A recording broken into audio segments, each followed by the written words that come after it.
ಕೆಡಿಎಫ್ ಸರ್ಕಾರದ ರಚನೆಗೆ ಬಿಜೆಪಿ ನಾಯಕರಿಂದಲೇ ಬೆಂಬಲ. ಬಸನಗೌಡ ಯತ್ನಾಳ್ಗೆ ಕೇಂದ್ರದ ಕೆಲ ನಾಯಕರ ಬೆಂಬಲ. ಯತ್ನಾಳ್ರನ್ನ ಉಚ್ಚಾಟನೆ ಮಾಡಿದ್ರ ಹಿಂದೆಯೇ ಇದೆ ಈ ಲೆಕ್ಕಾಚಾರ. ಯತ್ನಾಳ್ರ ಶಕ್ತಿ ಅರಿವಾಗಬೇಕು ಅಂದ್ರೆ ಉಚ್ಚಾಟನೆ ಮಾಡಲೇಬೇಕು. ಈಗ ಯತ್ನಾಳ್ ಹೊಸ ಪಕ್ಷ ಸ್ಥಾಪಿಸಲು ಕಸರತ್ತು ಮಾಡ್ತಾರೆ. ಹೊಸ ಪಕ್ಷ ಸ್ಥಾಪಿಸಿ ಹೊಸ ಸರ್ಕಾರದ ರಚನೆಗೂ ಕೈ ಹಾಕ್ತಾರೆ. ಯತ್ನಾಳ್, ರಮೇಶ್, ಸತೀಶ್ ಒಟ್ಟಾಗಿ ಸಿದ್ದು ಸರ್ಕಾರ ಬೀಳಿಸ್ತಾರೆ. ಪಕ್ಷದೊಳಗಿದ್ರೆ ಏನೂ ಮಾಡೋಕೆ ಸಾಧ್ಯವಿಲ್ಲ, ಹೊರಗಡೆ ಹೋದ್ರೆ ಏನಾದ್ರೂ ಮಾಡಬಹುದು. ಕಾಂಗ್ರೆಸ್ ಜೆಡಿಎಸ್ ಬೆಂಬಲ ಪಡೆದು ಸರ್ಕಾರ ರಚಿಸುತ್ತೇನೆ ಎನ್ನುವಂತಹ ಪ್ಲಾನ್. ಕೆಡಿಎಫ್ ಸರ್ಕಾರದ ರಚನೆಗೆ ಬಿಜೆಪಿ ನಾಯಕರಿಂದಲೇ ಬೆಂಬಲ ಸಿಗ್ತಾ ಇದೆ. ಹೌದು, ಕೆಡಿಎಫ್ ಸರ್ಕಾರದ ರಚನೆಗೆ ಬಿಜೆಪಿ ನಾಯಕರಿಂದಲೇ ಆಲ್ಮೋಸ್ಟ್ ಆಲ್ ಬೆಂಬಲ ಸಿಗ್ತಾ ಇದೆ. ಬಸನಗೌಡ, ಪಾಟೀಲ್, ಯತ್ನಾಳ್ ಕೇಂದ್ರದ ಕೆಲ ನಾಯಕರ ಬೆಂಬಲವನ್ನು ಕೂಡ ಪಡ್ಕೊಂಡಿದ್ದಾರೆ. ಯತ್ನಾಳ್ ಅವರನ್ನ ಉಚ್ಚಾಟನೆ ಮಾಡಿದ್ರೆ ಏನಾಗುತ್ತೆ ಅನ್ನೋದನ್ನ ತೋರಿಸೋಕೆ ಯತ್ನಾಳ್ ಅವರು ಮುಂದಾಗಿದ್ದಾರೆ ಎನ್ನುವಂತಹ ಪ್ರಶ್ನೆ ಈಗ ಉದ್ಭವ ಆಗಿದೆ. ಸಾರ್ವಜನಿಕ ವಲಯದಲ್ಲಿ ಅದೇ ಚರ್ಚೆ ಆಗ್ತಾ ಇದೆ. ಪಂಚಮಸಾಲಿ ಶಾಸಕರಿಗೆ ಇದ್ಯಾವುದು ಕೂಡ ಇಷ್ಟ ಆಗ್ತಾ ಇಲ್ಲ. ಯತ್ನಾಳ್ರ ಶಕ್ತಿ ಅರಿವಾಗಬೇಕು, ಯತ್ನಾಳ್ ಅವರ ಶಕ್ತಿ ಎಂತದ್ದು ಅಂತ ತೋರಿಸಬೇಕು, ಹಿಂದೂವಾದಿಯ ಶಕ್ತಿ ಏನಂತ ತೋರಿಸಬೇಕು ಅಥವಾ ಫೈರ್ ಬ್ರ್ಯಾಂಡ್ ನ ಶಕ್ತಿ ಏನಂತ ತೋರಿಸಬೇಕು ಅಂದ್ರೆ ಉಚ್ಚಾಟನೆ ಆಗ್ಲೇಬೇಕಿತ್ತ. ಆಗ ಯತ್ನಾಳ್ ಹೊಸ ಪಕ್ಷವನ್ನ ಸ್ಥಾಪಿಸಲು ಕಸರತ್ತು ಮಾಡ್ತಾರೆ. ಹೊಸ ಪಕ್ಷ ಸ್ಥಾಪಿಸಿ ಹೊಸ ಸರ್ಕಾರದ ರಚನೆಗೂ ಕೂಡ ಕೈ ಹಾಕ್ತಾರೆ. ಯತ್ನಾಳ್, ರಮೇಶ್, ಸತೀಶ್ ಒಟ್ಟಾರೆಯಾಗಿ ಸಿದ್ದು ಸರ್ಕಾರವನ್ನ ಬುಡ ಸಮೇತ ಕೀಳಬೇಕು ಅಂತ ಹೇಳಿ ಪ್ರತಿಜ್ಞೆ ಮಾಡಿರೋ ತರ ಕಾಣಿಸ್ತಾ ಇದೆ. ಪಕ್ಷದೊಳಗಿದ್ರೆ ಏನೂ ಕೂಡ ಮಾಡೋಕ್ಕಾಗೋದಿಲ್ಲ, ಪಕ್ಷದಿಂದ ಹೊರಗೆ ಬಂದ್ರೆ ಮಾತ್ರ ಏನು ಬೇಕಾದ್ರೂ ಮಾಡಬಹುದು ಅನ್ನೋದಕ್ಕೆ ಒಂದೊಳ್ಳೆ ಚಾನ್ಸ್ಗೋಸ್ಕರ ಕಾಯ್ತಾ ಇದ್ರ ಯತ್ನಾಳ್. ಕಾಂಗ್ರೆಸ್ ಜೆಡಿಎಸ್ ಬೆಂಬಲವನ್ನ ಪಡೆದೇ ಸರ್ಕಾರ ರಚಿಸಬೇಕೆನ್ನುವಂತಹ ಪ್ಲಾನ್ ಅಲ್ಲಿ ಇದ್ರ. ಯತ್ನಾಳ್ರ ಶಕ್ತಿಯನ್ನ ಪಕ್ಷದಿಂದ ಹೊರಗೆ ಹೋದ ಮೇಲೆ ತೋರಿಸುವಂತಹ ಒಂದು ಹಪಹಪಿ ಇಟ್ಕೊಂಡ್ರ ಯತ್ನಾಳ್ ಅವರು. ಯತ್ನಾಳ್ ಅವರನ್ನ ಬಿಜೆಪಿಯಿಂದ ಉಚ್ಚಾಟನೆ 6 ವರ್ಷಗಳ ಕಾಲ ಉಚ್ಚಾಟನೆ ಮಾಡಿದ ನಂತರವೇ ಇವೆಲ್ಲ ಶುರುವಾಗ್ತಾ ಇದೆಯಾ? ಇದೆಲ್ಲ ಪ್ರಶ್ನೆ ಈಗ ಬರ್ತಾ ಇದೆ.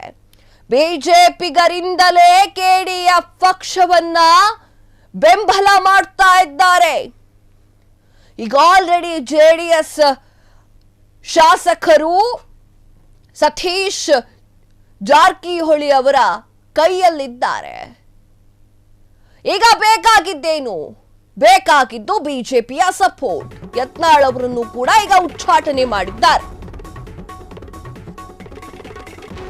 ಕೆಡಿಎಫ್ ಸರ್ಕಾರಕ್ಕೆ ಮಹಾರಾಷ್ಟ್ರದಿಂದಲೂ ಕೂಡ ಸರ್ವಸಹಮತ. ಈ ಹಿಂದಿನ ಮಹಾರಾಷ್ಟ್ರ ಸರ್ಕಾರದ ಮಾದರಿಯಲ್ಲೇ ಕೆಡಿಎಫ್ ಸರ್ಕಾರ. ಈ ಹಿಂದೆ ಶಿವಸೇನೆ, ಎನ್ಸಿಪಿ, ಕಾಂಗ್ರೆಸ್, ರೆಬಲ್ಸ್ಗಳಿಂದಲೇ ಸರ್ಕಾರ ರಚನೆ.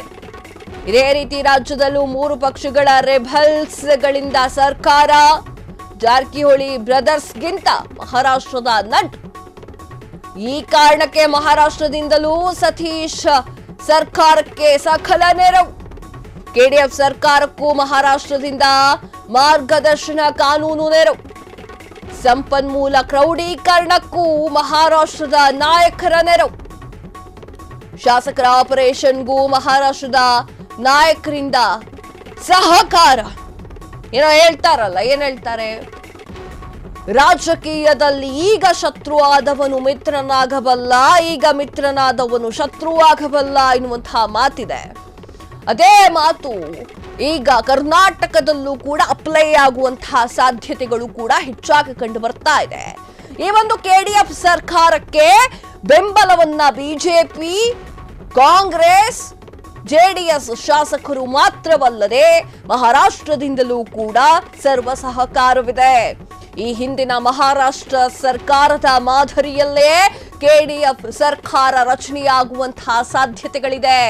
ಈ ಹಿಂದೆ ಶಿವಸೇನೆ, ಎನ್ಸಿಪಿ, ಕಾಂಗ್ರೆಸ್ ರೆಬಲ್ಸ್ಗಳಿಂದಲೇ ಸರ್ಕಾರ ರಚನೆಯಾಗಿತ್ತಲ್ವಾ, ಅದೇ ರೀತಿ ರಾಜ್ಯದಲ್ಲೂ ಕೂಡ 3 ಪಕ್ಷಗಳ ರೆಬಲ್ಸ್ ಗಳಿಂದ ಸರ್ಕಾರ ರಚನೆಯಾಗುವಂತಹ ಸಾಧ್ಯತೆ ಇದೆ. ಬಿಜೆಪಿ, ಜೆಡಿಎಸ್, ಕಾಂಗ್ರೆಸ್ ಎನ್ನುವಂತಹ 3 ಪಕ್ಷಗಳಿಂದ ಒಂದೊಂದು ರೆಬಲ್ ಹೀರೋಗಳು, ಒಂದೊಂದು ರೆಬಲ್ ರಾಜಕಾರಣಿಗಳು, ಒಂದೊಂದು ರೆಬಲ್ ಫೈರ್ ಬ್ರ್ಯಾಂಡ್ಸ್ಗಳು ಹೊರಗೆ ಬಂದು ಈ ಒಂದು ಪಕ್ಷವನ್ನ ಕಟ್ಟುವಂತಹ ಚಾನ್ಸಸ್ ಕೂಡ ಇದೆ.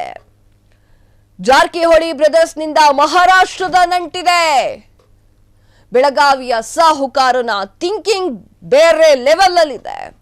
ಈ ಕಾರಣಕ್ಕೆ ಮಹಾರಾಷ್ಟ್ರದಿಂದಲೂ ಕೂಡ ಸತೀಶ್ ಸರ್ಕಾರಕ್ಕೆ ಸಕಲ ನೆರವನ್ನ ಕೊಡ್ತಾರೆ ಎನ್ನುವಂತಹ ಮಾತು ಕೂಡ ಕೇಳಿ ಬರ್ತಾ ಇದೆ.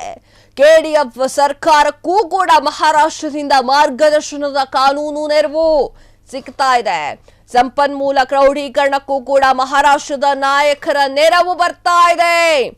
ಶಾಸಕರ ಆಪರೇಷನ್, ಮತ್ತೊಮ್ಮೆ ಹೇಳ್ತೀನಿ, ಶಾಸಕರ ಆಪರೇಷನ್ಗೂ ಕೂಡ ಮಹಾರಾಷ್ಟ್ರದ ನಾಯಕರಿಂದ ಸಕಲ ಸಹಾಯ ದೊರೆತಂತೆ ಕಾಣಿಸ್ತಾ ಇದೆ.